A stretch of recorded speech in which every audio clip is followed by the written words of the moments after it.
We'll do it live. Okay. We'll do it live. F it. Do it live. I'll write it and we'll do it live. F***ing thing sucks. Yeah.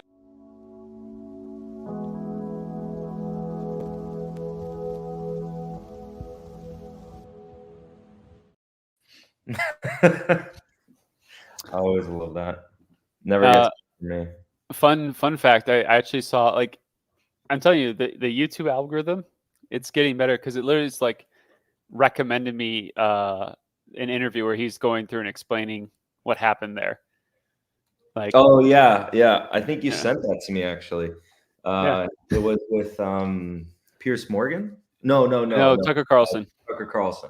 Yeah, and I was just like, dang, YouTube's getting a lot better.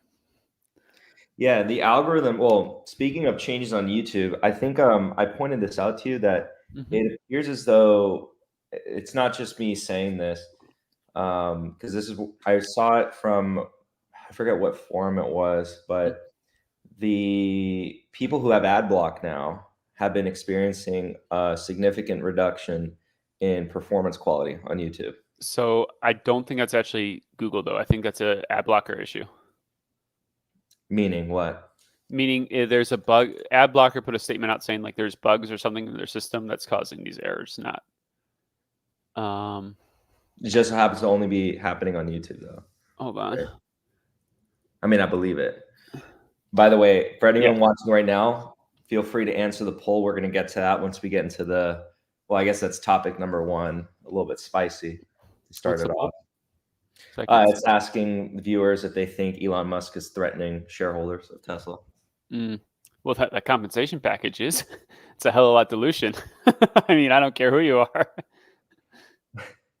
Because I guess we can jump into that, right? Because he wants to have 25% of the company, and he currently holds 13%? I believe so, yes. He currently has about 13% of the company, and he wants around double that.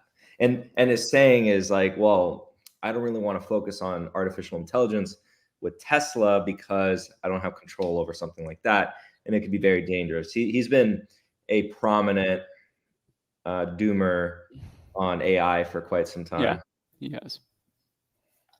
Okay, let's see. But I think, let me see what the poll's coming out at. We have, I think it's almost, it's very conclusive so far. But if you're just coming in, make sure to answer the poll. And then we'll kind of give everyone towards the end of the conversation on Tesla, and then we'll end the poll. Where like, all right, can I see the poll? They're used to it through YouTube. Through YouTube, yep. Oh, okay. You can't see it on StreamYard. Oh, gotcha. Yeah. But so he's basically asking for like $70 billion package. Yeah, something along those lines. And keep in mind, he's also been selling quite a bit of stock over the past couple of years or so.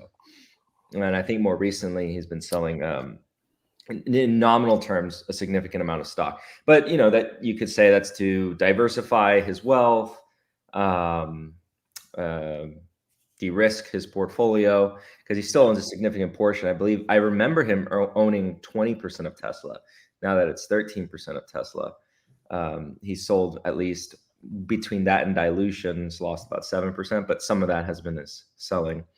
And of course, when he borrows money from banks like Goldman Sachs, which I know lent him credit off the back of Tesla stock as collateral, it could be also to repay some of those debts, because that's one way he's basically realized the equity value of his Tesla shares, but without selling them in the past. So yeah, which is very common, by the way. That's not like a no, it's not. That's not like a weird thing or anything. That's super common. But I don't have a dog in this fight, but I find it interesting. Like, I feel like if you're a Tesla bull, if you're a Tesla bull and you think Elon's bad for Tesla, I think you should get out of Tesla. like that's because Tesla bulls, a lot of it is the AI, the robotics, the solar, etc.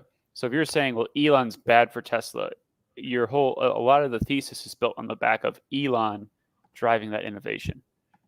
That's just my opinion on that. I don't Yeah. really have a dog in the fight either way. I don't. And neither do I. And I mean, for the longest time, I was always respectful of like Tesla's product and company, separating that from the stock and being an investor in the stock. I'm not an investor in the stock. And actually, I'm no longer a Tesla car owner, for those of you who don't know. I have changed teams.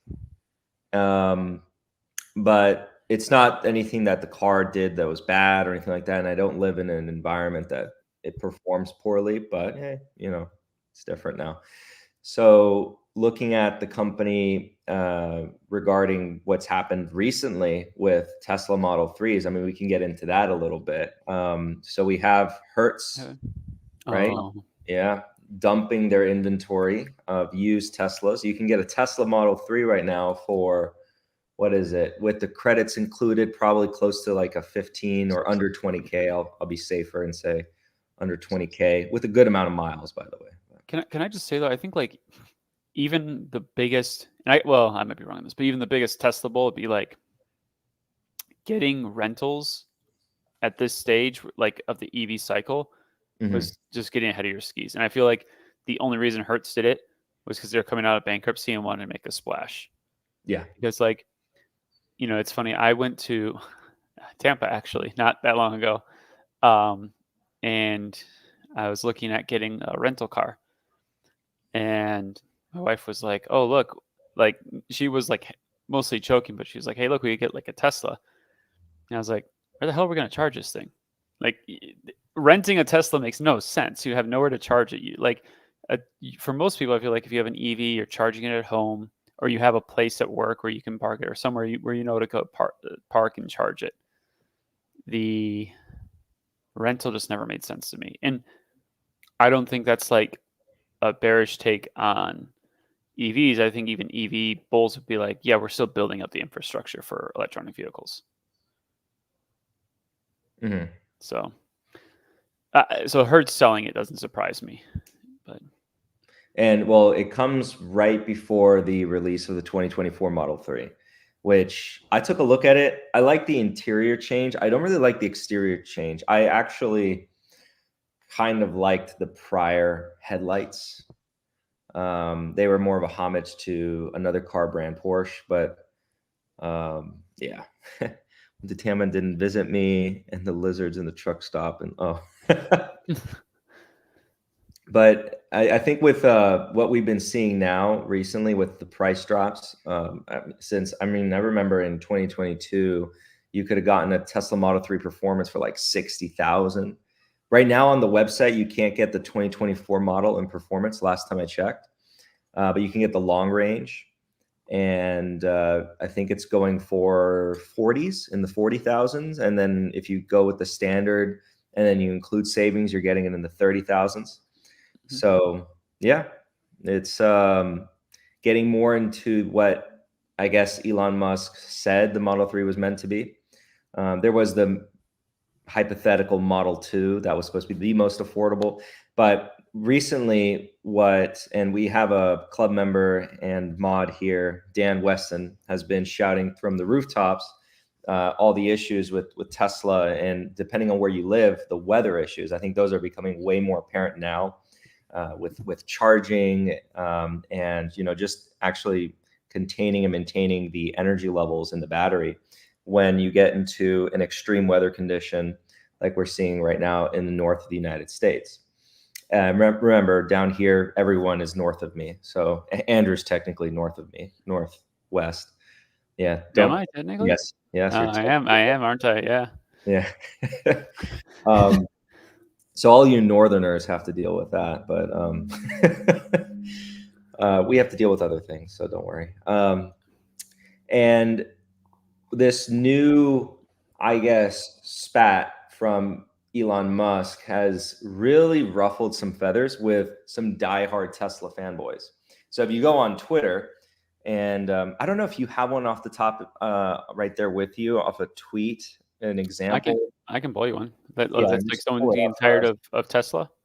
Yeah. Because we've been noticing that people who always post positive Tesla news on Twitter seemingly have completely turned against Elon Musk, and rightfully so. And as people are entering the stream, by the way, feel free to leave a like and subscribe if you're not subscribed, but go ahead and answer that poll, and then we'll kind of close off the poll here soon as we close off this discussion on Tesla. Okay, so you want me to just put this? Yeah, just throw it up there. In the private, so you can pull it up. I guess I could have just shared screen, whatever. Well. Oh, for Chris's comment, I see you there. No, unfortunately, I don't. We never had control over that email. So the best thing I recommend you do for that is just call your bank and just block the merchant. Yeah, it's unfortunate we don't have control over that though. But I wanted to get that out to you because as soon as I saw that, I was like, "Oh, I feel for you, man." Oops. So this guy's a big. Yes, this guy. I mean, his thing even says King of Fighting FUD Day Trader, huge Tesla bull. It's like, well, you now realize that this is a Tesla thing and not a macro thing, and it's time you realize this is an Elon thing. I've been saying it since he put the pin for Twitter. Like, people are getting upset, and I think someone I can't remember, but basically it's like him showing like, I'm annoyed with Elon, like Elon out. And I think if you're in the Elon out camp, it's like, I wouldn't personally be holding shares in that case, but to each their own. So I don't have, this is the one that I saw. I know there was some other ones out there. I'm sure if I did like something like some kind of search like this, I might find something. Elon wants another 450 million new shares. It's gonna. Yeah, people are. I wonder what Gary Black's saying. He's probably just still. Well, I mean, he maybe thinks the same as you. If you're gonna be long Tesla, you have to kind of accept Elon Musk. Elon's comments are not good for the stock again. This is crazy to see, though. Oh yeah. So just sitting on the sidelines and watching this, but I don't know to what extent he's still really involved in Tesla's day-to-day, or how in-depth it is. It could be that he still really is, but he has other projects that he's leading, and I would assume that it's taking up a lot of his time. But I could be wrong.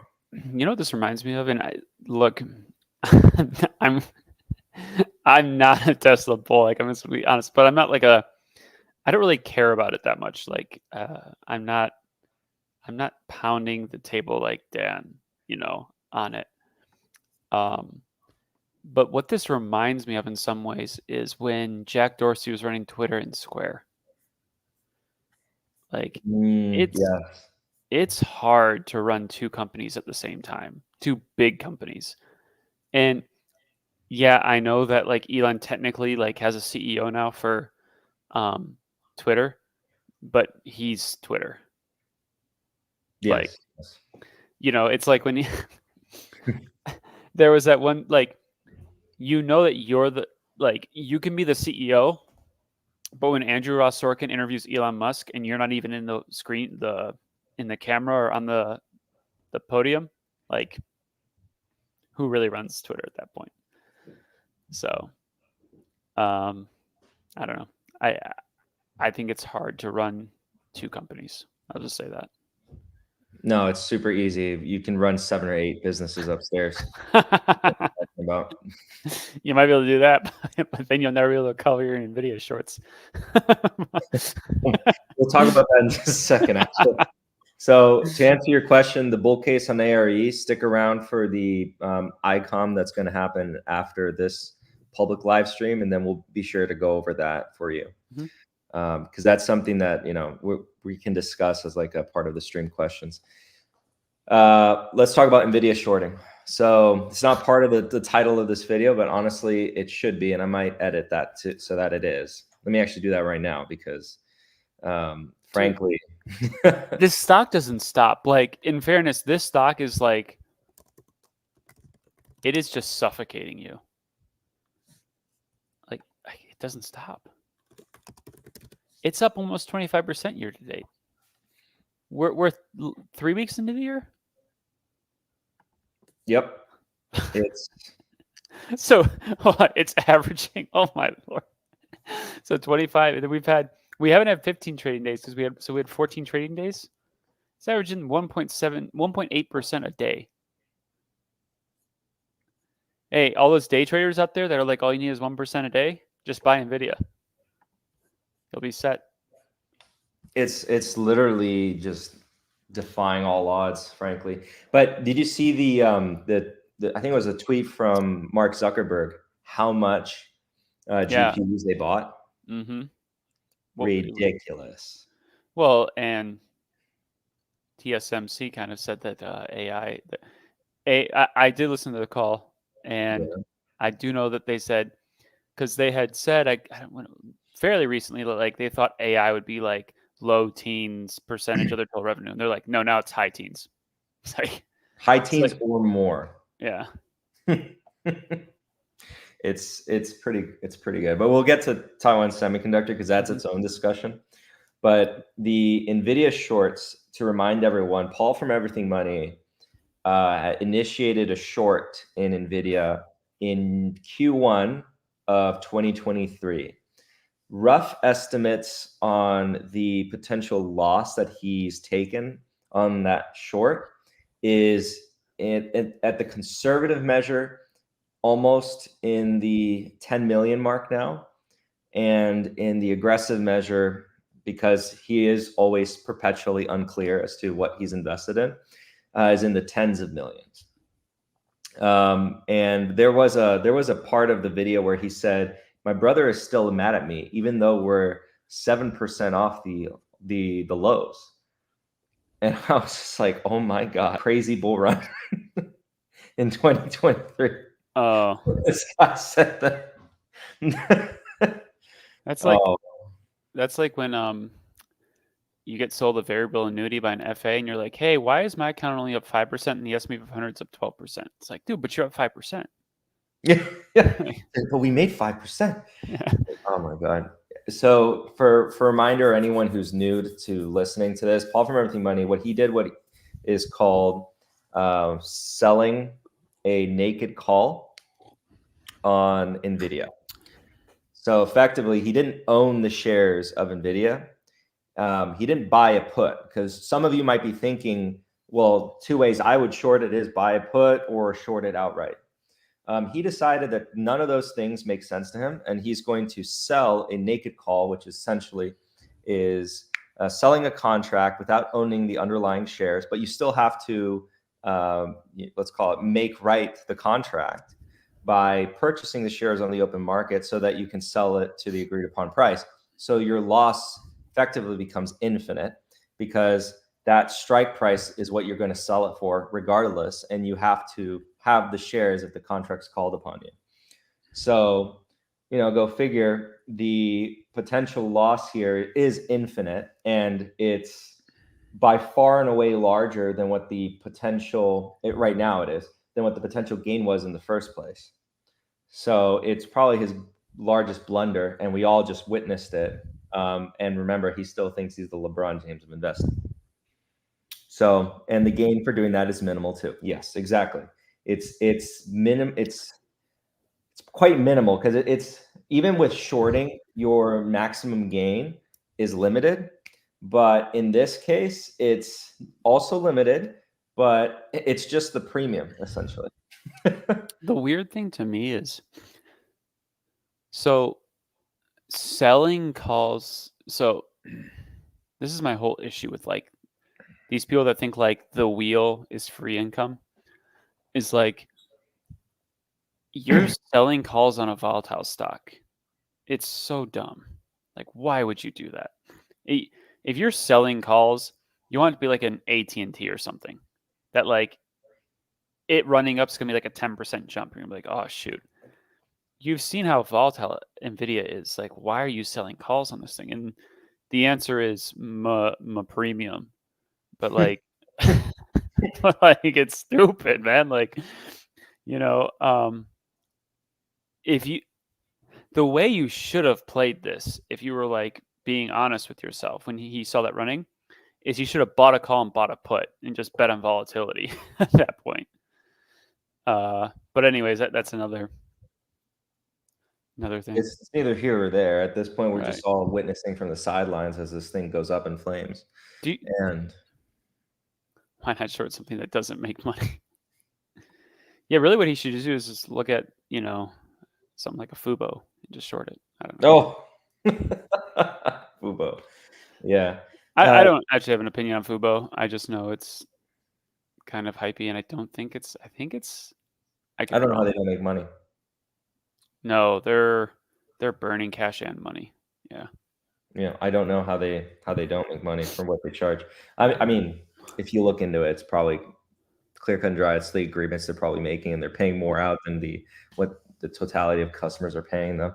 Well, do you know how expensive it is to stream sports? I mean, did you see how much Peacock paid for? Was it the Kansas City Chiefs game? No, I didn't see that. How much? Just for one game? Mm-hmm. Just take a guess. Oh, I'm gonna guess like $100-something million. Yeah, $100 million. Jeez. so like I'm sure these guys have a ton of revenue, but I bet you their cost of their like gross profit margins aren't that good. Like I would have to look at the financials for like a Fubo, but those would be rough. I could be wrong, but I would think COGS on that is insane. And I'm right. Yeah, their gross profit's negative. Now, this is kind of like a side question here, but I do want to ask you because you're definitely the guy to ask here. Thoughts on Celsius? I'm glad you asked. I even have the slide open for this, and you didn't even know that. Look how energetic he is now. Okay, so let's go. We can. Unintended, by the way, for those of you who heard me. So, I had talked about this before Bank of America came out with their downgrade, but I totally see where they're coming from. So, just to preface this before I pull the slide up, this nerd. Okay, so anyways, thanks, Gil.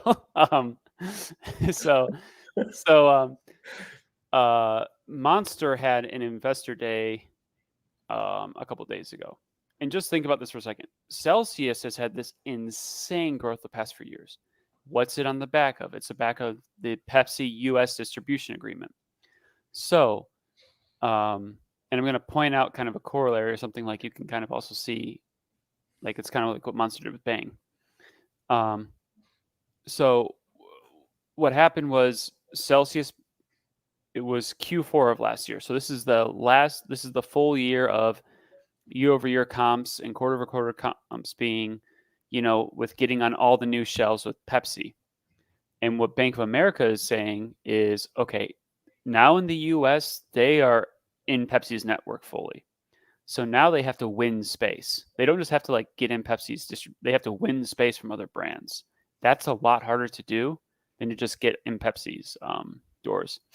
And what I saw at Monster's presentation is this. So, okay. So you have here, this is the energy category. And do you need me to make this larger? A little bit. Yeah, perfect. That's perfect. Okay.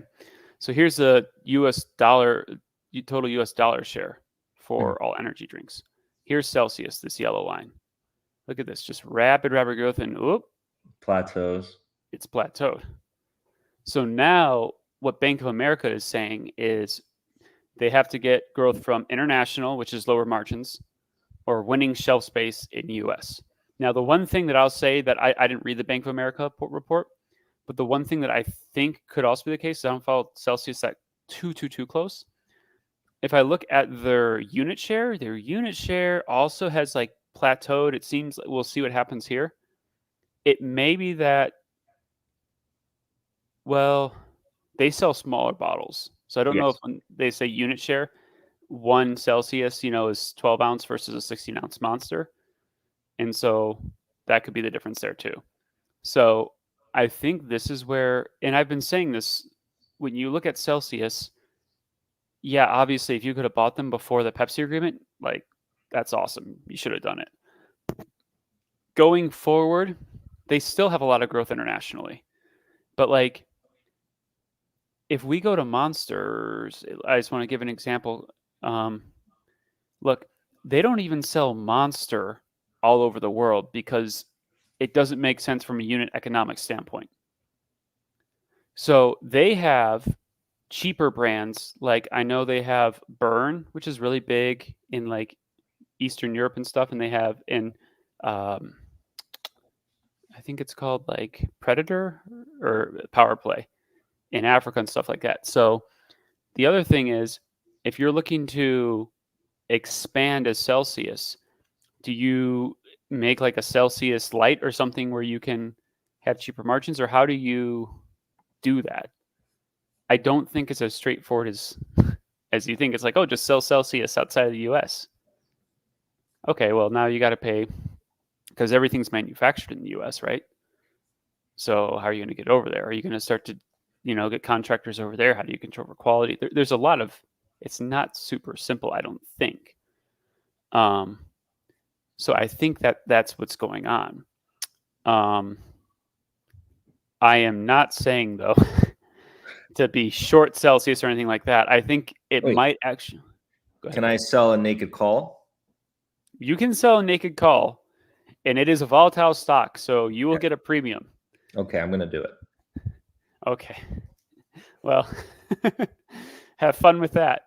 What price is Celsius right now? It was down like a lot today, which 12. All right. Wait. Let me do my evaluation real quick. All right, so $10 stock. Okay. Well, actually, hold on. This is what I'm going to do. So if we take Celsius, let's like look at their current PE, and I'll do 12. What is it? 12, 14, 16? 14, 16, yeah.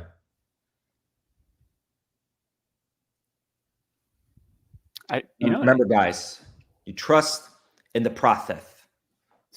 Well, it's a 50 PE. No, sorry. It is a $10 stock. You're right. Wow, look at that. And all I had to do was, just okay. But here, I mean, it's still going to be growing. But like, see, this is the thing. Is there 140, 108, 99? Now look at the drop off where they're going down to. Oh my God, they are not priced for low teen growth. No.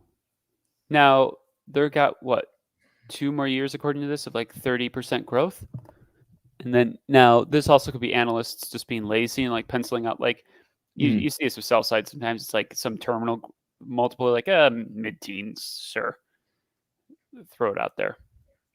But I think my issue with Celsius is purely valuation, and no energy company other than Monster has been able to do this where they expand. Now, no one else is also, well, Pepsi's tried with several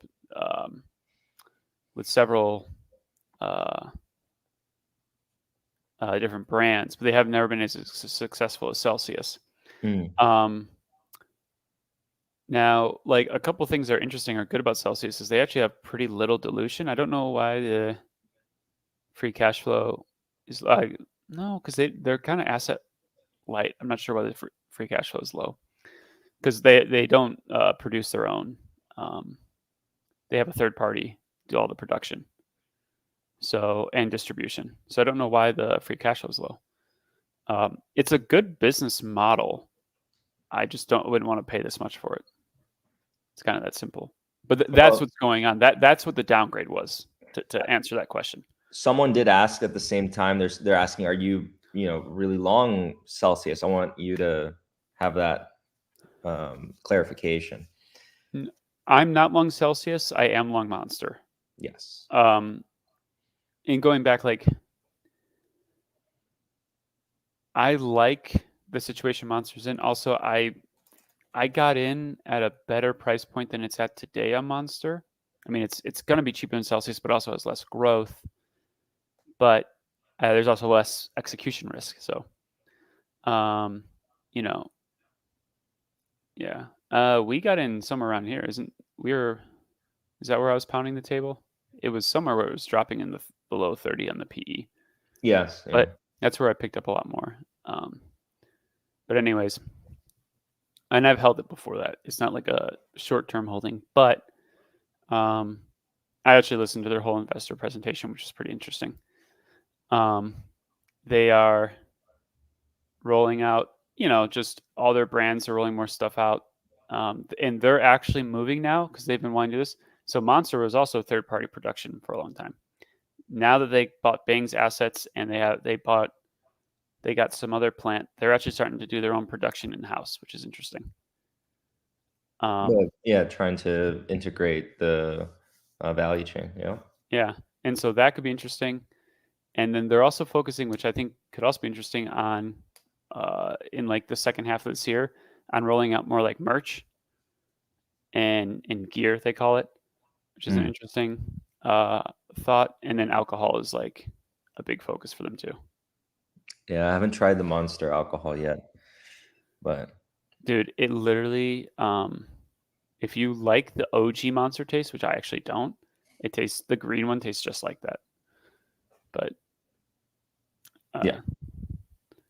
I think the flavors taste good, but I'm also not really an alcohol person. I just tried them to taste them, but thought they taste good. This is yes, I believe this is the one who is answering your questions. He's putting two and two together. He's like, wait a minute. When did you? It's like, man, hey, at least I'm consistent. We'll say that much. Wait a minute. So he was also asking. He's like, oh, what are Andrew's holdings? Andrew within the club, he shares that as well. I shared it actually today, didn't I? Yeah, either today or yesterday. Yeah, you shared it this week. Yeah. So what are we making fun of Tesla? You kind of missed it, but Dan, here, what I'll do is towards later, if you want to come on and share your piece, because I did shout you out as the guy pounding the table for Tesla, I'll go ahead and extend it to you. Here's an interesting question. Thoughts on SE? This stock's gotten killed. Thoughts on C Limited? You said SE? Mm. Dude, is this like the ultimate COVID stock in terms of price? What? Oh, yeah, because of the rally. Yeah. That was insane at one point. Because I don't even think Zoom was that. No, maybe Zoom was more. Zoom went 70 to 500. SE went like 30, like high 20s to 350. Yeah, so maybe they are. Not this point. This point. Oh, everyone in retail's into Baba now. Can we talk about this for a brief second? We can. We should just link also my Reddit post. I actually thought I did a good job on that. And oh yeah, go ahead and actually just pull that up. But just while Andrew's pulling that up, if you go on FinTwit, oh my gosh, every time I open up the application, it's just like Baba, and it's always like Baba's better than Amazon because of this. If Baba was trading at the same valuation of Amazon, it would be this. And it's like every single time it's a complete disregard for the actual issue. And it's really funny because, it's a company that's really heavily looked at and covered. And people think that there's some genius who's uncovered a gem that no one else sees. And it's always consistently just a plethora of retail investors that are just clamoring to buy Baba. I'm trying to, there's a guy on Twitter. He made a really funny post about this. Let's see if I can find him. But I'm also pulling up just because I think my post basically covers kind of the same points that, I don't know if you have more points than that, but. I mean, I can take a look. But... okay. And then. See you, Jake. We'll catch up soon. Yeah, no way I'm touching Baba. I mean, good. Okay.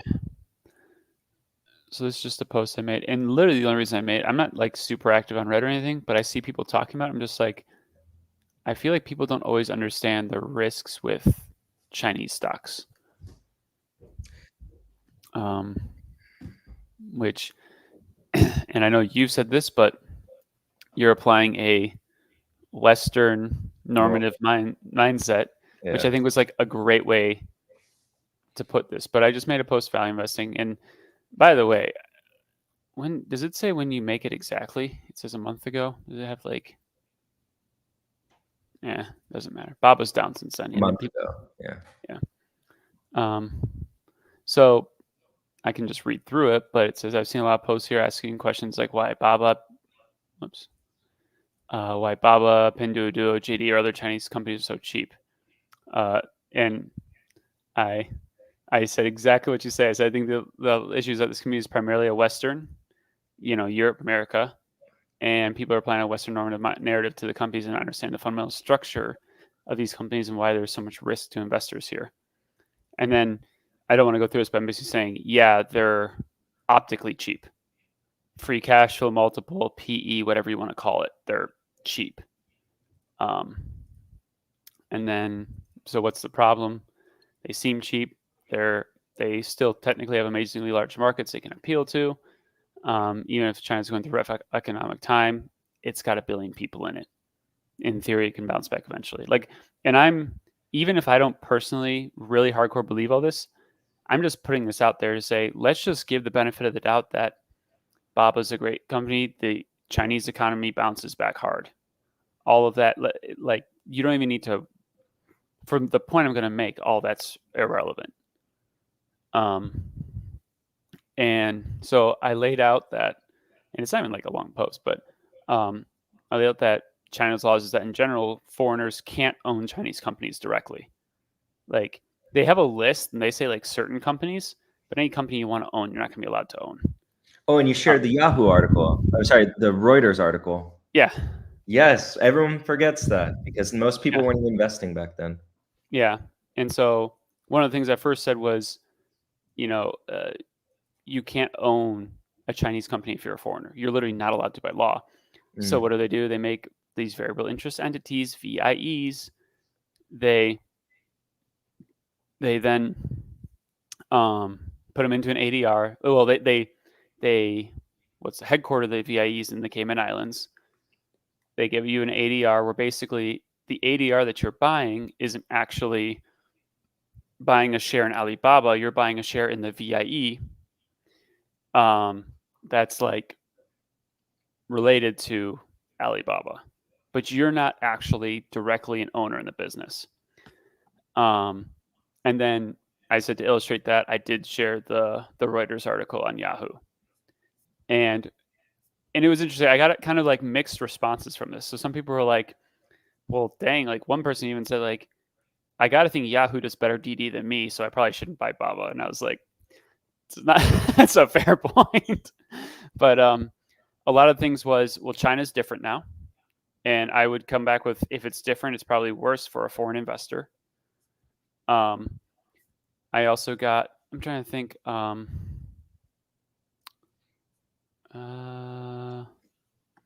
so some people would say, yeah, you have this risk in China, but you also have this risk in the US where the US government could just kneecap you at any point, which I thought was like kind of a weird, I thought it was kind of a straw man because like there's a fundamental difference between, that wasn't really my point.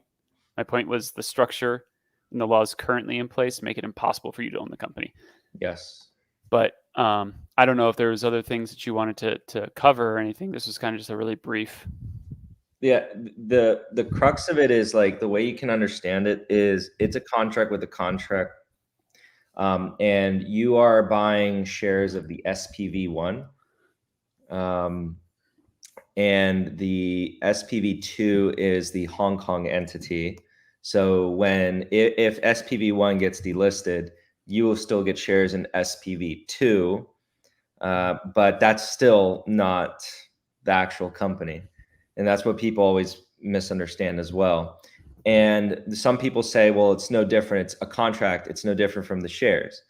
No, that's not true, actually. So a contract always comes with time stipulation. So, like, for example, let's take a look at a bond. A bond effectively is a contract in some respect. And with a bond, the value is dependent, of course, what we think of as the yield on the bond, but also when is that interest going to be paid out? What are the stipulations for that? It comes with a time stipulation. So I will be paid out on X date. Forget about the time, but just care about the date. I'll be paid out on that date. So with that, I can kind of come up with a valuation. But this is the best of both worlds, because equity, when I sell, let's say Andrew wants to invest in my company and I give Andrew shares. Well, I control the company. And I say, well, Andrew, there's no dividend for like ever.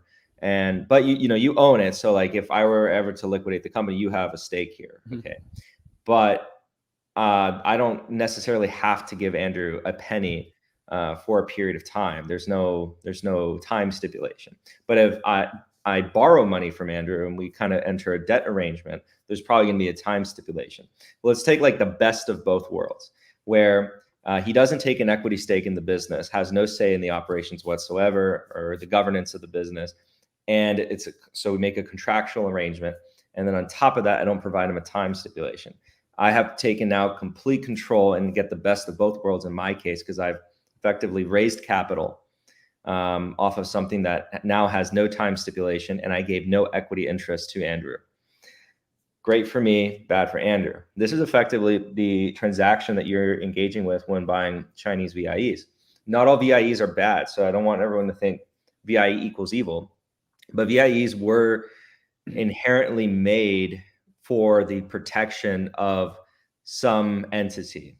So when we look at VIEs in the United States, like Rocket Mortgage, Dutch Bros, they were made or designed with the intent to protect the founders in something far more intense than a dual class structure. It's very different from a dual class structure. Then you take what you see in the American VIEs and even the British VIE, which is Interactive Brokers, by the way, is another one. You turn that, give it some steroids, and that's a Chinese VIE. Because on top of that, the Reuters article that Andrew showed or had a link there, I recommend everyone just look it up. Alibaba, Yahoo, Reuters should come up. It's from like 2012, 2014. I'm going to be generous and give it a 2-year time span because I forget exactly what date it's from.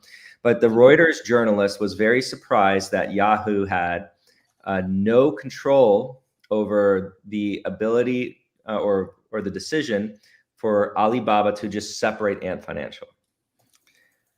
And they had to do a settlement agreement because Yahoo couldn't admit that they owned nothing. Because if they did so, then they would have to write off almost their entire balance sheet at the time. Neither could SoftBank. So they had to basically take and accept pennies on the dollar and then kind of just keep the party going. Later on, Yahoo would liquidate the Alibaba stake through Altaba, which for those of you who are newer to investing, don't even remember this stock even existing. It was literally a holding co spun off from Yahoo, called Altaba. You can Google this and go back in time and read it for yourself. They since liquidated the position. So the stock doesn't exist anymore because they've liquidated the Alibaba position, and actually at a favorable time where the stock price was much higher than it was today. So good for those people, by the way. Now where we are today is we're dealing with a situation where the reality that I've described isn't really priced in. What is actually priced in is more political turmoil and concerns about the CCP, not necessarily understanding or actually pricing in that you own nothing. If that was the case, then I think these shares would be priced at near zero. And I don't think they should be priced at zero per se, because there's always a possibility that laws can change. There's always a possibility that the CCP undergoes a regime change and the new regime is much more friendly to Western economies and says, okay, no, you know what? We're going to open up the economy actually like the technocrats who were in power before. So the technocrats, if they were to return to power, I would actually think that's really bullish for Chinese companies because their policies tend to be more leaning on the open side. Xi Jinping and the other faction, so it's not Xi Jinping's faction, the other faction, they're a little bit more closed they prefer a more closed economy to the Western, let's call it economic influences. Now, when it comes to the valuation that we see today, I think that you could still make money here from just sentiment shifts. And that's all I really think it is. And I've already done so publicly on YouTube in prior videos. If you go check out the videos from late 2021, at the very end of that hour-long anti-Alibaba video, I say I'm buying Alibaba for this reason. And it was quite literally to make money off of a sentiment play. We later went through 2022 and several periods in 2022, which also I documented through videos. We saw the CCP just come out and make statements that were flowery towards Chinese stocks. At one point, they actually even not made official policy, I believe, but they heavily encouraged executives and large shareholders of Chinese stocks to not sell stocks in order to lift up or keep the value of their stocks high. The rationale behind this is you definitely don't want to kill the golden goose. But you don't want to give them ownership. You're not going to change the laws, but you're not going to kill the golden goose because it's essentially free capital. So when you kind of break it down, you start to say, if you were in the Chinese position, you would 100% do this because it's free capital. You can get money from the West and then give them nothing in return. Why not? Also with China, we've been seeing increasing capital control restrictions and not really alleviating the ability for entities to take money out of China, but trying to more encourage money to come into China. That's actually a sign of desperation, if anything. So the question, when does the next live stream start? Pretty much right after this one. Oh, you already answered. One of the things too that I hear from people is, well, I'll just buy it on the Hong Kong exchange. Yeah. And well, first of all, I want to share a little chart for you because if you want to share something in the Hong Kong exchange, my friend, you've lost almost 50% over 5 years. So I don't think it's maybe the best idea here, but you still have the same fundamental problems. It doesn't change anything just because you're in Hong Kong. Yeah, and not to get too deep into the weeds, but something interesting happens if the entire world starts to recognize Hong Kong as China.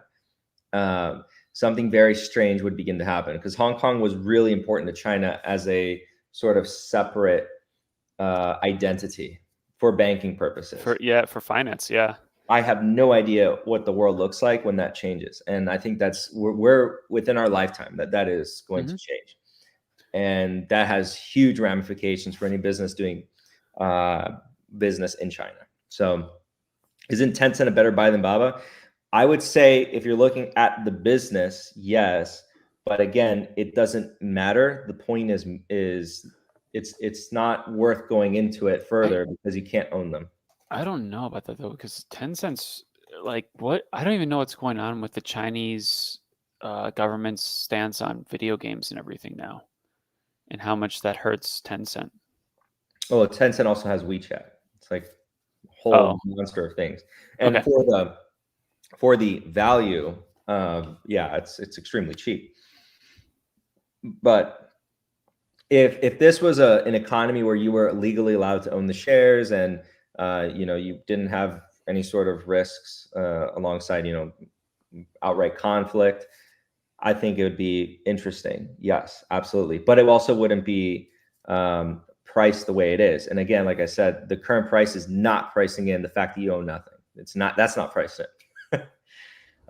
What's priced in is just like a regional conflict, more likely than not, because it should be close to zero if the world kind of actually sat down and treated it the same and didn't give China like a pass, because no other country would probably get away with that. So, right. Sir, what do you want to do? One more topic before we go private, or what do you want to do? I want to quickly go through PayPal and then get into TSM for the public viewers. Okay. And then we'll go into the private. So PayPal is getting some love today. Not really anything's changed fundamentally. PayPal's still absolutely slaughtered and destroyed. The reality still remains that growth seems to have slowed.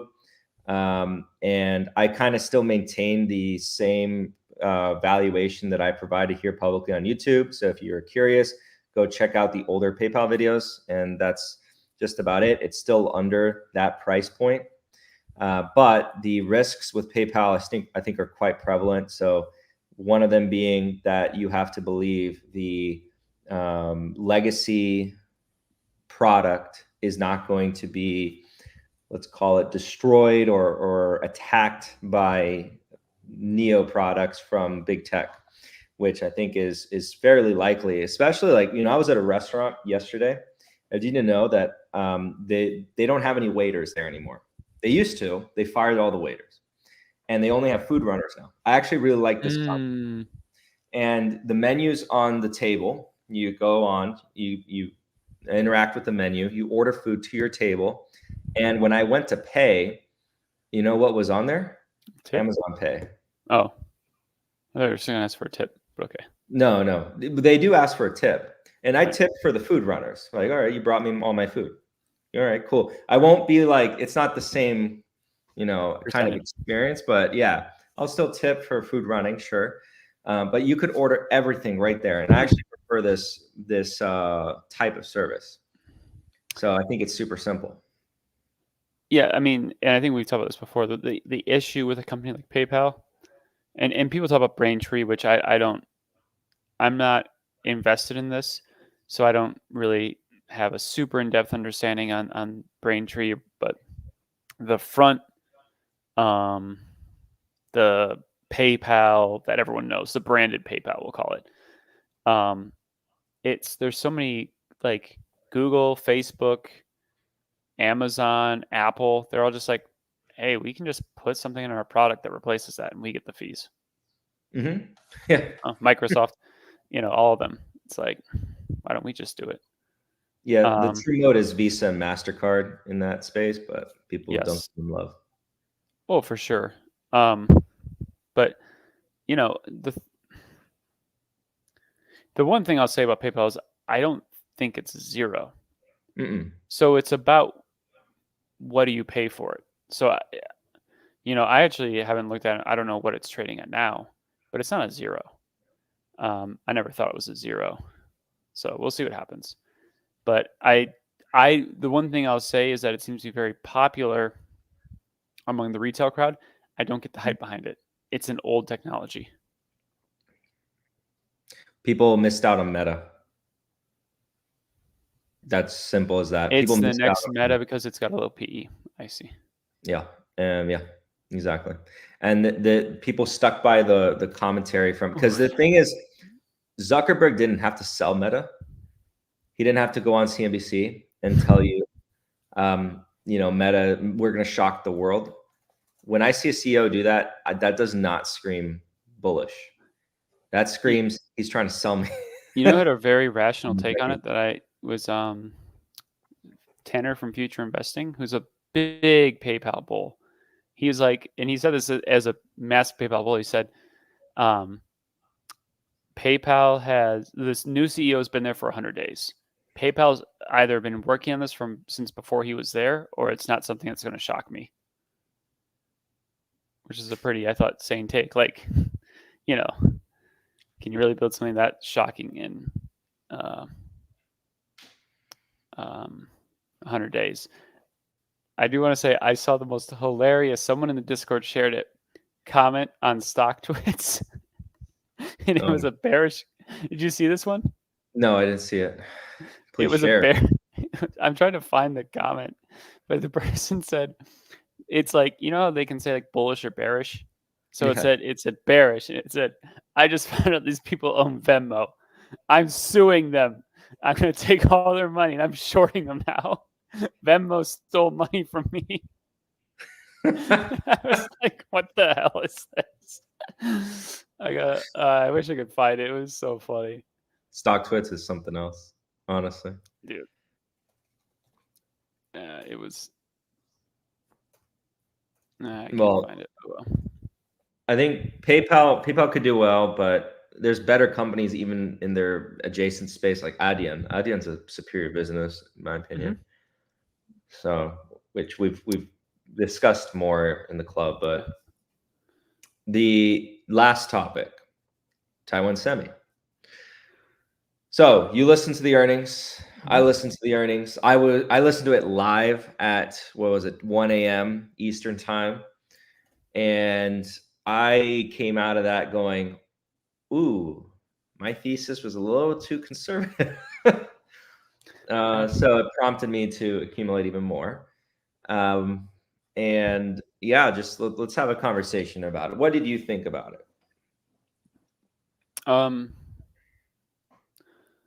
So basically, whenever management comes out and says we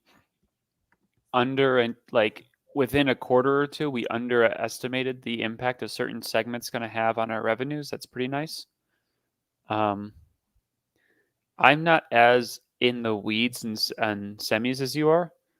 The way I look at it now, it's a foreign company. Now you are owning it directly, so it's not like and ADRs are fine, by the way. It's not that it's an ADR. VIEs are the issue, just so people understand.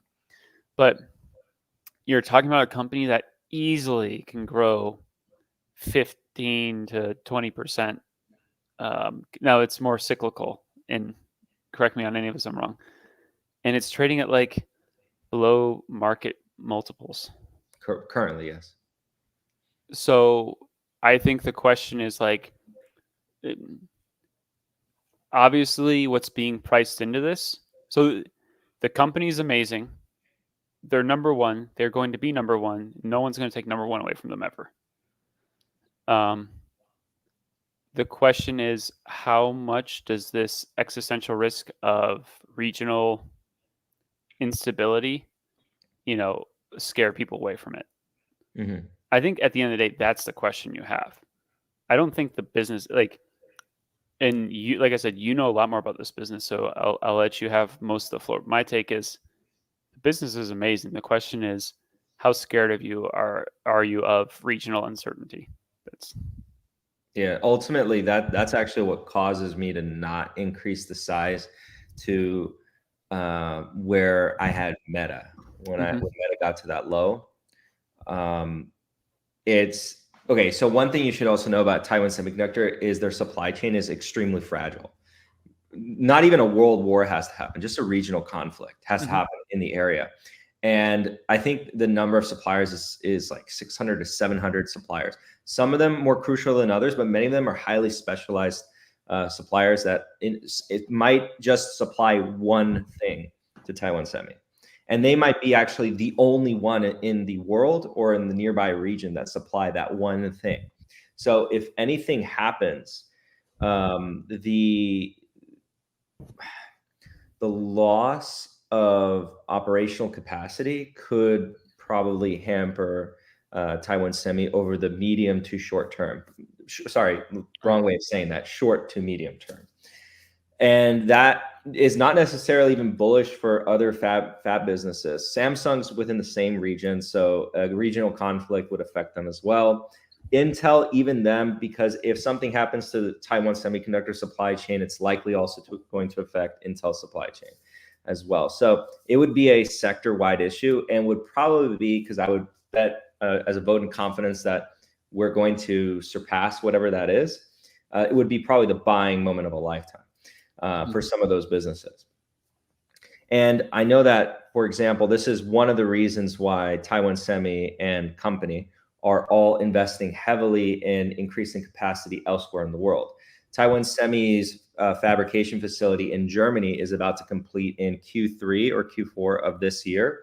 That one's going to be more automotive and specialty, not so much the ones that we're thinking about when we think of AMD and Nvidia. We did get a question, by the way, I saw it somewhere on YouTube for like, what did I think about AMD? Well, AMD increased their projections as to how many they're going to sell this year. And with that comment, I just want to say, what does that mean? TSM? Yes, because TSM is their number one producer of their chips. So with Taiwan Semiconductor increasing capacity, that is also beneficial to AMD in this case, because they're going to be able to get more orders in and then supply or sell more product to their customers. So Taiwan Semi is a way that I've invested to kind of bet on the idea of semiconductors working without actually betting on a singular design house. And I don't take on the risk of one design becoming redundant to another. I am just there, and I'm kind of like investing in the factory of technology, of Western technology. AMD was a stock I bought to make myself feel dumb, because I was like, not even in my own account, and like I'm actually more concerned my parents' account, but I was like, I'll give them some semi exposure. 1% in AMD, like a year ago. Like, yeah, you idiot! You should have made it 10%, but can't go back. Yes, but and this is to what we just were talking about. Yes, Intel would also be affected. Yeah. We're sending out a link to the icon because it's another live stream. It's not like the weekly calls. So the weekly calls are just like as you were describing. You go into the deluxe voice chats. The icon, we send out a link. So just pay attention for that. You'll get an @ notification. Oh, Hey, Mr. Dan Weston. How's it going? How you doing? I know. Okay, so he came on to talk his book. He is long Tesla, and he's gonna tell us why we're wrong. Why are we wrong? Good night. Good night.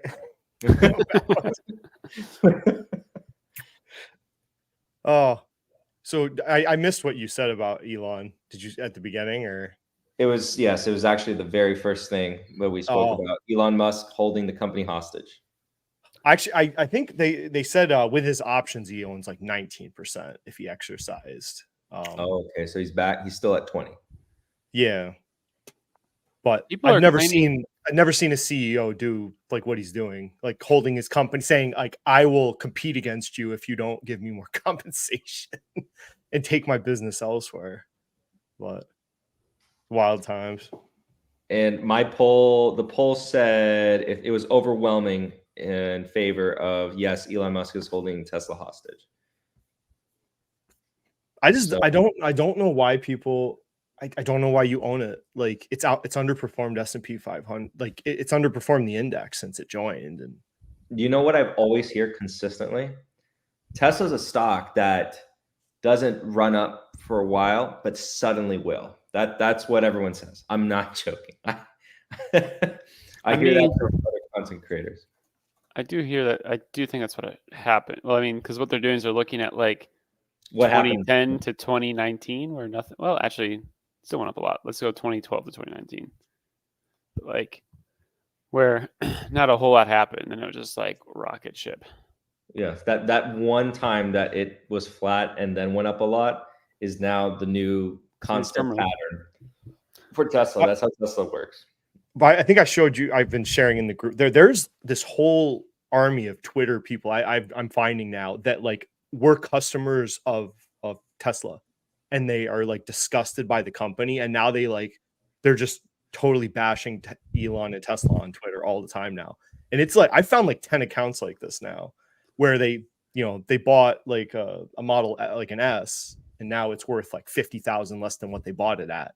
So now they're stuck with this this huge loss, and or the car breaks down, or just all sorts of horror stories with people owning these things. Are you happy I left the game? I left the club. I think you made I don't think it's ready.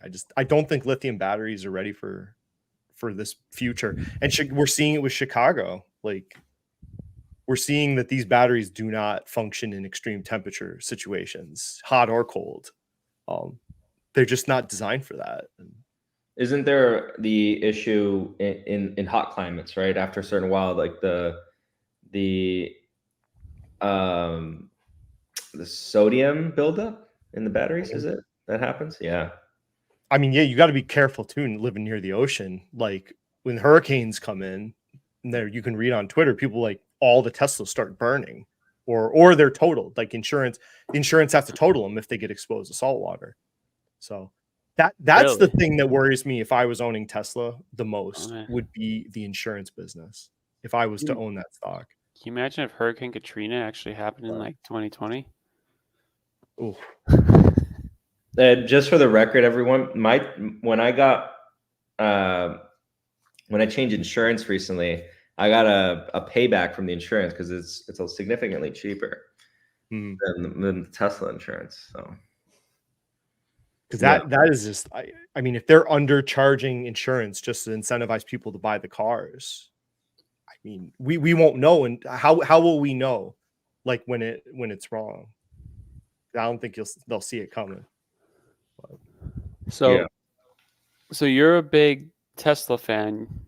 What's your Tesla price target? And on top of that, I guess my follow-up question is: do you prefer playing Tesla through shares, options, or Tesla? Oh, Well, I mean, you wheel strategy Tesla is the way to do it. Okay, you're an intelligent investor. I see. Okay. sophisticated one. Yes. I triple layer my dividends, just constantly racking them up, never ending. But I don't want it to go bankrupt. I mean, it's in growth indexes and stuff. So Yeah. Well, I think like most people that don't like Tesla, at least the stock, the issue isn't like the company itself. It's like you look at the forward multiple on a car company, and then you hear people say things like, here's all these reasons that it'll go up. And you're like, well, that doesn't make sense. But in the past, it's gone up and they've been right. You're like, what the hell? I don't understand why he's getting in a price war with China on cars. I just, like, GM and Ford, like, domestic companies have never gotten into this game because they don't have to, right? They can't bring Chinese cars to America. They won't pass our safety standards. So, but Elon's decided to Elon's like all in on this price war with China now with BYD and we'll see how it goes. Also, Hyundai is undercutting him too. So Hyundai, BYD, and then Volkswagen in Europe. He's trying to undercut all these different manufacturers at the same time. I think it's just a bad idea. And like GM and Ford, so like they pulled back because they can. Like, sure, they'd like to make more EVs, but they pulled back so they could be more profitable, and they have that commercial, cash flowing element to their business that they can use for years to come. But it's just a weird game they're playing at Tesla. I mean, I honestly don't know what the plan is.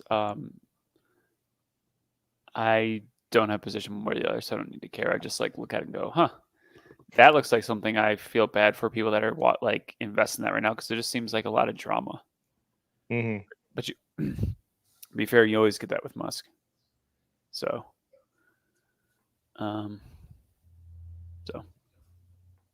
So someone asked in the question, what is your price target and why isn't it higher? That the second part's very important. Why isn't it higher? Is that to any of us or is that to Dan specifically? Dan specifically, because my price target for Tesla is about $1,000 a share.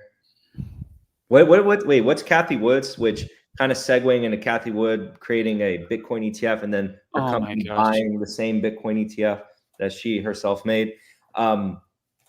I've started to like despise that person. Oh, because of why she started Ark Invest, which I need to make. So because I've discussed this point in the past, like how Cathie Wood, she's not new to this game. All the newer investors who are just starting investing in the past 5 or so years, they're seeing Cathie Wood and thinking she's this wonderful institutional investor. They don't know that she had. I mean, it's not like I was investing back in the 2000s. Let me just be clear. But something that we can do as individuals is like kind of read history or read the past, because that is history that we lived in. Maybe I was very young, but still there for me to kind of experience indirectly. And she was there. She was very much there. She participated in the hype market at that time too. And she created Ark Invest because God came to her in a dream and told her she had to save the retail investors. This is not a joke. You can find this on a podcast. Okay. So you can find this point in I forgot the name of the Christian podcast, but she discusses why she created Ark Invest. And now it makes sense, right? The name Ark, Noah's Ark. You got to go onto her ark to be saved from the flood. Yes. Jesus Calling. Yeah. Jesus Calling. Thank you. That's the name of the podcast. If you're curious, Go look it up, and I believe it's episode, is it 541 or something like that? It is episode. Let me see. Let me pull it up here. I have it right here. I don't think they have an episode. I have it on YouTube. I don't know if it has an episode number on it, but if you see like Jesus Calling on YouTube and then put Cathie Wood or Catherine Wood, then you should find it. Okay, so if you can just get directly to the episode, and then that's just that does the same thing. Yeah, I just put it in the chat in case anyone wants to watch that. I have on the episode number just in case. Sorry, I was wrong. It's 212. So 212, episode 212. If you're searching it on another platform, the name of the podcast is Jesus Calling, episode 212. Cathie Wood states that the reason why she started Ark is because God came to her in a dream, hence the name Ark Invest, Noah's Ark, but Cathie's Ark. It's I can't remember exactly the story, but it's something along the lines like she felt like she was called by God to do this, and so she started a fund and charged 0.75% expense ratio to buy Tesla, which is like definitely what Jesus wants us all to do. So, and for the record, I am a Christian. And so it makes me mad when people are using religion as a grift. And that's my problem with that, to be clear. So I don't like, I wouldn't, did they say price target? I mean, I don't think Tesla is, I mean, like any stock's possible, but it's the same thing with Disney. Like things have to change in a certain direction for it to be interesting. I don't think Elon has to leave necessarily, but the issue with her, if you've ever looked at any of their research, it's like the bear case for Tesla's a 10x. Oh, I was joking with 1,000. Her price target's 2,000. And usually the bear case is like it might be a 3x is the bear case by like 2030. Wait, someone said, when am I getting my Corvette midlife crisis? Who said that? First of all, okay, Fabio beat me to the Porsche, so I'm like 10 years from that, but I'll get there at some point. I don't know what Corinthians 1:1 actually says. Excessive interest. Her expense ratio is quite excessive, if you ask me. It's a 0.75%, something like that. Yeah. Damn, that's nice. Yeah, but and like, and just so you know, like all the it's crazy because like when you look at the research, you can see clearly it's the point of the research is to get retail excited to buy their funds. Like her ultimate bearish Bitcoin price target is 200,000 by 2030. In what world does like your bearish point like assume a 3x like in 5-6 years? That's insanity. Well, she can't lose. That's why. Yeah. And also, by the way, Ark funds are the new NASDAQ. By the way, you didn't know that, so I'm just letting you know. I can compare myself to Ark. No, she said that. Oh, well, that's good because that means that I've really outperformed the past few years. I'm doing really good. So I'll say that. I'll be like, I've outperformed the market by 100% the last 5 years. What do you mean by market? Ark K. Ark Invest. Do you know? The new NASDAQ. You didn't hear? You don't know about them? Imagine selling Nvidia before the run up, because of course, there's the Michael Jordan, the Michael Jordan. I don't even imagine I did that. What are you talking about? The what? Wait. Oh, you're saying the recent run up? Yeah. Oh, yeah. Okay. So Cathie, she sold Nvidia prior to the run up because she paper-handed during the down market, and my God, that was bad. Well, if you've noticed, all of her like public statements on Tesla is about how it's cheaper than Nvidia. Oh, that's Cope. Oh yeah, no, that's yeah. Complete different kind of company. One is, while I disagree with the longer term viability of Nvidia's current market cap, no one, I'm not going to deny that their business is right now just firing on all cylinders, plus the next cylinder. Oh my God. She sold coin at the bottom too. The weird thing is, and this might be common. I mean, it's also awkward because they're like an ETF, right?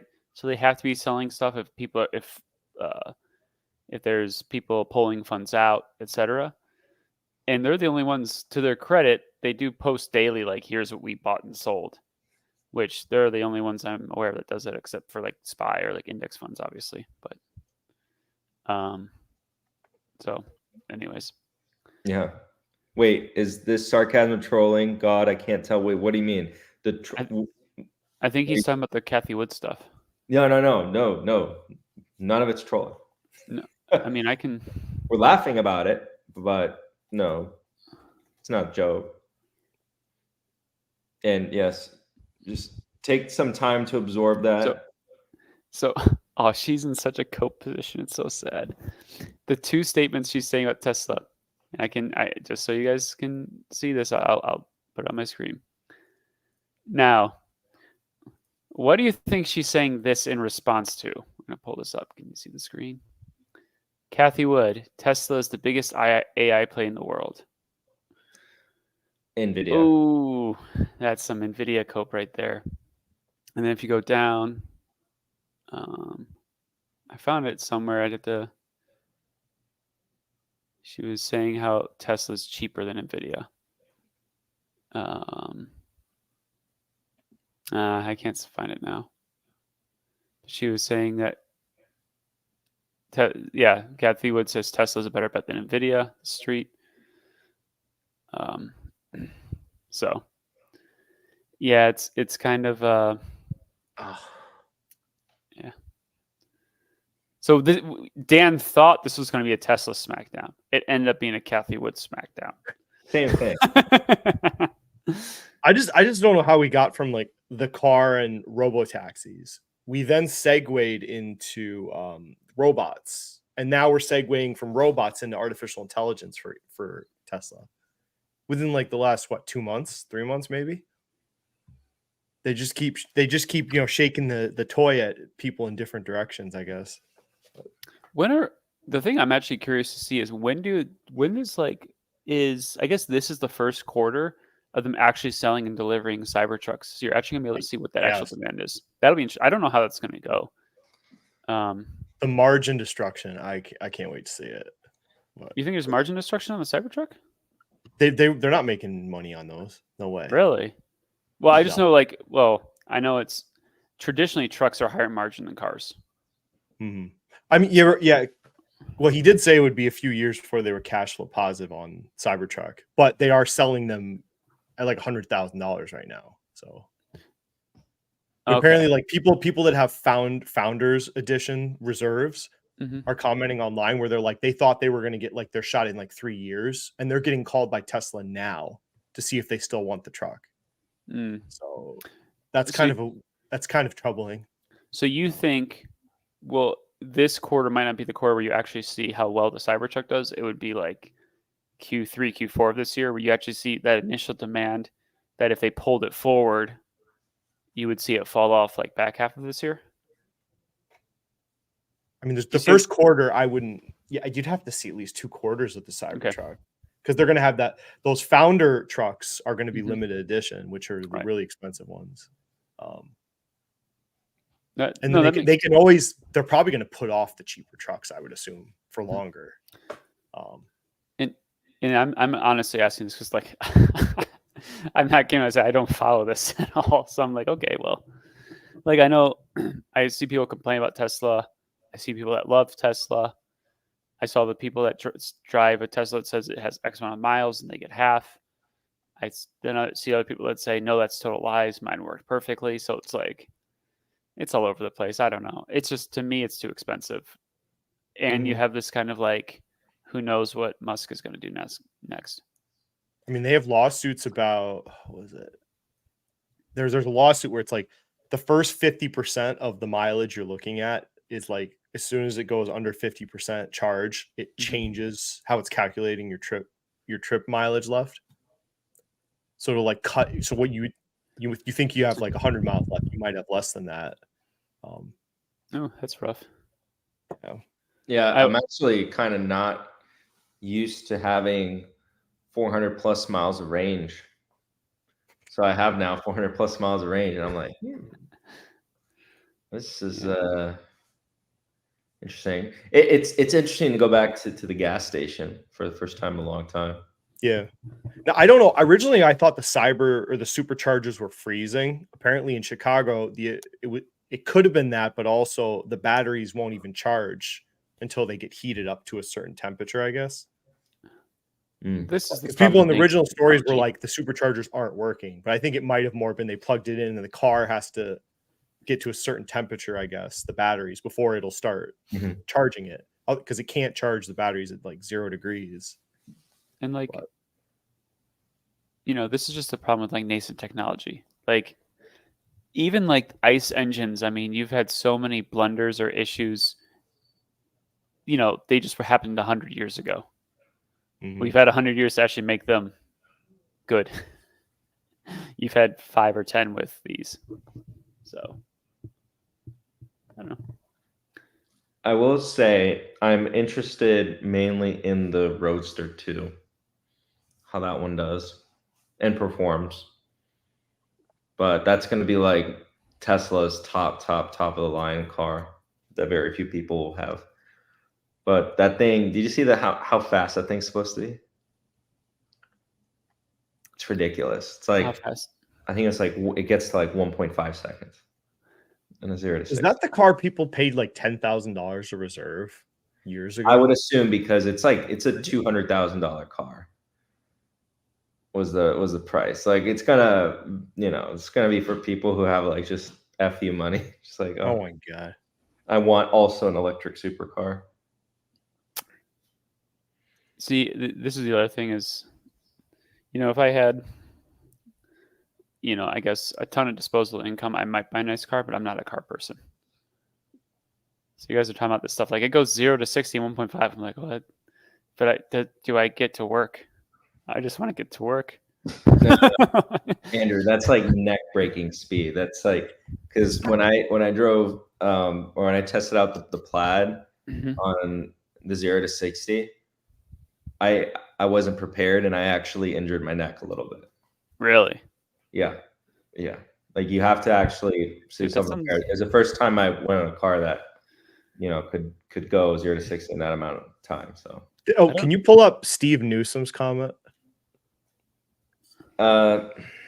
This one? Oh, sorry, missed this one. Yeah. Well, I guess they pulled that out of the contracts, I heard. But did you know there is a precedent for a situation like this? John Cena got a Ford GT on the Reed model when they were basically giving them out to specific people. Like, they would apply to get a car. And in the contract, Ford is like, you can't sell this for X number of years once we give you an allotment of the Ford GT, not the 05 when they redid it. So John Cena is like, someone offered him like double the money for the car, and he's like trying to sell it. So Ford sued John Cena over it. So they settled out of court though. So we don't know. There was no verdict, but so there is like a precedent for if a company's like, here, I will sell you this, but you can't sell it even though it's your property. I really wanted to see if it went to trial, who would have won that. Kind of like what we were discussing last night with luxury brands. So blacklist you. I was gonna make a joke that Tesla's officially a luxury brand then. Yes, Tesla. It's a luxury brand. Someone asked me about Roundhill's luxury ETF. Have you seen it, Fabio? No. What is it? It's ridiculous. It's you got to see the holdings, because I mean, you know what luxury means. Lux, LUXX. Yeah, it's not. I had heard of, because they did some interviews before this got released, the fund managers on various YouTube channels. Wait, what the Marriott? But it is not what you it's not like specific. Wait, what's the ticker? LUXX. you start at the top and you're like, this makes sense. No, I think this makes, and then all of a sudden you start going down. You're like, Nike. wait, what the? Wait. It's like Nike Louis X. Yeah, it has Marriott. It has Carnival Cruise in it. Okay, there's an actual stock called Luxfolio Holdings. That's 1.5 million market cap with the same ticker LUXX. Really? Yes. Not. It's traded on what stock? Canada, the Canadian stock. Oh, okay. So wait, let me just LUXX Round Hill. There it is. Okay, I found it. And top holdings. All right, let me go. It's a little hairy after like 5. Let me just Google it this way. Okay. Dude, I'm on their Burberry's way website. down. Obviously, it's not a. You're right. It's not a actual luxury brand. All right. So, well, number one, Hermes or You Hermes. want to pull up There's so we French. can people watching? Can look I'm at on one screen. Let me see if it. No, I got it. I can pull up. Oh, okay, beautiful. No. So they have Hermes, Richemont, Louis Vuitton, Hennessy, Ferrari. Already getting into like Mercedes, Nike. I know. It's like what the fuck? Marriott. So the only caveat I'll say to my Nike is, if you wanted to get like really specific, you could maybe make the argument is that like the people that are in like the Nike club where you have to be in it, and then you get like a lottery to get those like $1,500 shoes to like get the opportunity to buy them. Maybe you could swing it, but I think it's a really weak argument. Yeah. Marriott. I lost it when I got to Carnival Cruise Line. I was like, oh, Tesla. Dude, we just said it's a luxury brand. Oh yeah, that's right. Kering, I can understand because they own Gucci. Mm-hmm. Like I understand that people's thoughts. Don't agree with it though. Diageo don't understand because they have plenty of like, cheaper beers. Too like Guinness is not a luxury product. Hilton, same thing without buyer. Ricard, sure. Estee Lauder. The problem is like the top luxury brands. I was talking with the club members last night. They're all private. Mm-hmm. So many of them. They're all private. Here's the thing, though. I feel like, and then they have like Royal Caribbean. Well, it's Deckers. royal. That's why it's royalty. Okay. Deckers makes what? Hoka's and North Face, I think. Yeah, that's not Carnival Cruise. Las Vegas Sands. Sure, why not? Because they own the Venetian. Sure, why not? Williams Sonoma. I don't know what this is. A spa. It's just a spa somewhere. oh, Decker has UGG. There you go. There's your luxury. Toll Brothers.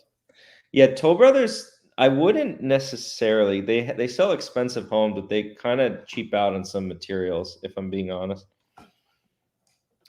Wynn Resorts, sure. Tempur Sealy, Rivian. Dude.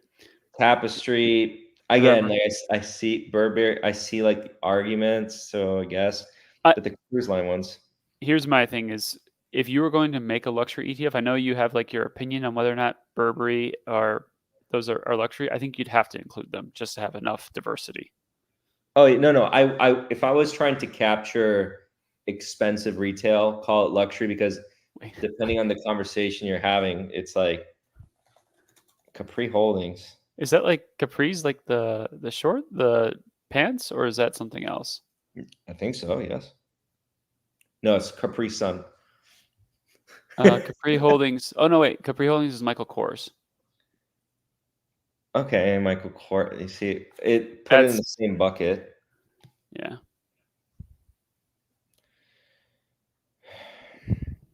Prada. Lucid. There we go. Oh yeah, that's luxury right there. Top Golf. Super luxury. That's where all the millionaires hang out. I gotta say, out of all the ones in this Top Golf.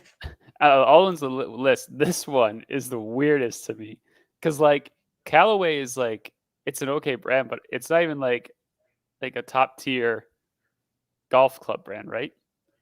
And so it's like an intro one, and then you have like bowling for golf. Interesting. Aston Martin. I'm surprised Porsche isn't in here. They couldn't figure out which Porsche stock to They buy. couldn't figure out which one, so they're like, let's leave it out. Revolve? I guess Revolve has just expensive clothing, but Sleep Number. Sleep Number. Get out of here. They ran out of ideas. That's officially my favorite. I mean, I get it's only at 0.02% holding, but come on. They ran out of ideas at that point. Okay. Anything else that we need to? No, I think that's it. Because we'll go into a little bit more stuff with Taiwan Semi in the ICOM. I had mentioned to you guys there's something interesting that I had heard about Intel that maybe we can talk about in there too. Yes, let's have that conversation in there. Yeah. And I have a question to ask you about your number one stock. My number one. Yes, your number one stock. Okay. You want to recognize my number one stock going over $300? Oh, everyone bow before the landlord of the United States. Oh, no. So one thing that you should know is the company that Dan invests in, the wise man, Robert Kiyosaki, once said they don't pay tax because they're in the business of real estate. And real estate doesn't pay taxes. Real quote, by the way. Cole loves that quote from Robert Kiyosaki. So just ask Cole for the quote. He'll give you the quote where it's from. I was working on that video. I got to find that quote now. Yes, ask Cole. He loves that quote. He tells me, he's like, yeah, Fabio, I don't pay tax because I'm in real estate. Dude, I had to look at his charts on expenses and assets and liabilities like 3 times because I'm like, where is he going with this freaking idea? But that book is just the first chapter, and you don't need the rest of the book. But the company in question, because people are gonna be like, "What company is it?" McDonald's. McDonald's has crossed the $300 mark, and yeah, congratulations, Dan. You'll be at 400 soon for yours, and then although I can't retire He basically profited on an empire of just having better Coke than everyone else. Legit, yeah. the McDonald's conspiracy of having the best Coke and always broken McFlurry machines. McDonald's is luxury, if we're being honest. It's real estate. Come on. I think if the McFlurry machine's working is a luxury. Yeah. So. I'm not selling Meta at 400. The joke is I retire when Meta hits 400. Mm-hmm. But it's real. He's going to go look at some mountain houses in the Carolinas. Just disappear. Yes, I'm going to go into the farmland. You have to chug Sprite. I know where some good mountain houses in the Carolinas are. Oh yeah, that's right. You're fairly familiar. Yeah. Doc will be happy. Doc will be like, he just visits me in the mountains. Yeah. Look at you somewhere near Asheville. With that being said, everyone, thank you guys so much for watching. For club members, we will be releasing the ICOM link here soon, and then you'll be rejoining us. But thank you guys so much for watching, and we'll see you guys on the next one. If you guys like this video, feel free to leave a like. If you're not subscribed, go ahead and subscribe. And also, if you're curious as to what the club's like, the link is down in the description below. All right, we'll be seeing you guys, and we'll give you guys the outro. We'll do it live. Okay. We'll do it live. F it. Do it live. I'll write it and we'll do it live. F***ing thing sucks.